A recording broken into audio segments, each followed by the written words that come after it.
What's up, foodie gang? Today we're making an Obe hot chicken sandwich. That's right, look at the sandwich, and the best part about it, we're using Obe hot sauce. Don't forget to subscribe to my channel, hit that notification bell, and let's get into this recipe. Look, I will have all of the ingredients listed in the description for you guys, but I'm gonna make a quick video for you guys to give you a tutorial on how to do this. But again, all of the ingredients will be in the description. So what I'm doing here, I'm taking my chicken breast and I'm trimming some of the excess fat, and I definitely wanted to make the chicken breast more of a rounder shape, but also not too round. I wanted to overlap the buttery brioche bun. But we're going to go ahead and even this chicken breast out. You want to take this meat tenderizer, you have a flat side and you have the slotted side. What you want to do is you want to take that flat side and you just want to basically even it out.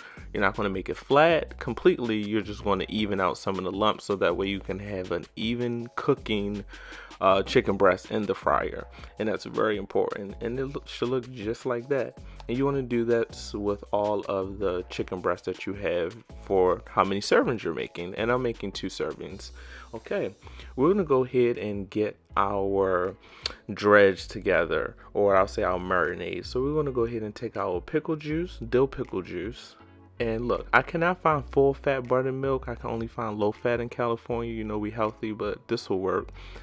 And then we're going to take the key ingredient, the Obe hot sauce, and the Obe rub. And you want to start off by seasoning the chicken breast after you have flattened it a little bit. And you want to make sure you coat it, press it in there, make sure it's nicely seasoned before you add the buttermilk, the pickle juice, and the other ingredients, which will all be in the description. I forgot to record that part, but you guys get the picture. Now, this is the dredge, the egg and everything. I let it marinate for 24 hours. It is important, 24 hours, and it should look just like that, okay? All right, so we're gonna go ahead and switch it out. We have our flour and our cornstarch, and that will be in the description.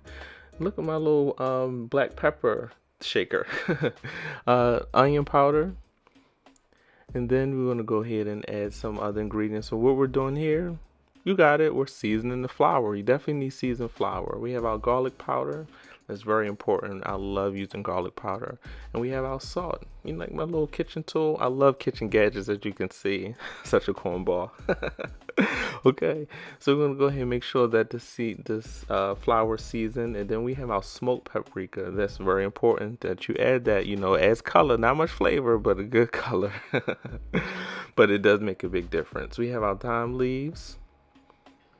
We definitely need our herbs in there. Then we have some oregano leaves, and then we're gonna go ahead and add our parsley. So that's pretty much like an Italian blend. You can just get an Italian blend which will have all of those ingredients in there, and then you're gonna go ahead and mix it, and we're gonna go ahead and get everything else ready. Really simple. So we're gonna take our marinated chicken, and we're going to make sure it's nice and coated. You want to press it down in there, and you see the wire rack to my left. You want to go ahead and make sure that you allow that to rest for a little bit. You don't want to immediately fry it. You definitely want it to chill out for a little bit so that the flour can adhere. It's always better when you do it that way. Don't fry it right away. Okay, and then while we're letting that sit, you heat up some oil. And there you go. And I'm doing 2 at a time. You do not want to overcrowd the pan, but I do want you guys to kind of get a hair of how it sounds. You hear that? Man, that's music to my ears. That good old fried chicken. So you're basically gonna fry it until it's done. Times will vary depending on what you're using. I'm using cast iron, and it should look just like that, nice and crispy. And me, just to ensure that it is completely done, I do want to use a thermostat, and we all know 165 or higher. And there you go. Then our chicken breast is done. All right, now that the chicken breast is done, we're going to go ahead and make our good old Obe hot sauce. I'm just adding some butter to it, so about 2 tablespoons of butter. You're going to melt it.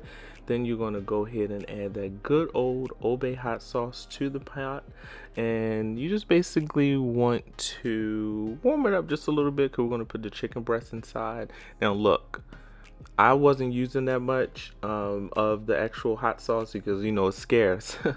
But I go ahead and take that chicken breast, and as you can see, some of the skin came off, but it's okay. It's going on the sandwich. Nobody gonna see it. Look, it's just between me and you. And we're gonna go ahead and dress this sandwich up. Some mayo. You know, the toppings is your choice. I'm using some good old smoked Gouda, and then from there some arugula, and then some good old crispy bacon. Look at that, right on top of the cheese. Then we're gonna go ahead and take that good old fat chicken breast with that Old Bay hot sauce, some ranch, and look, we got ourselves an Old Bay hot chicken sandwich. Man, this looks amazing. Look, I'm about to go smash this. Thanks for watching. Look, subscribe to my channel, and as always, have a blessed one.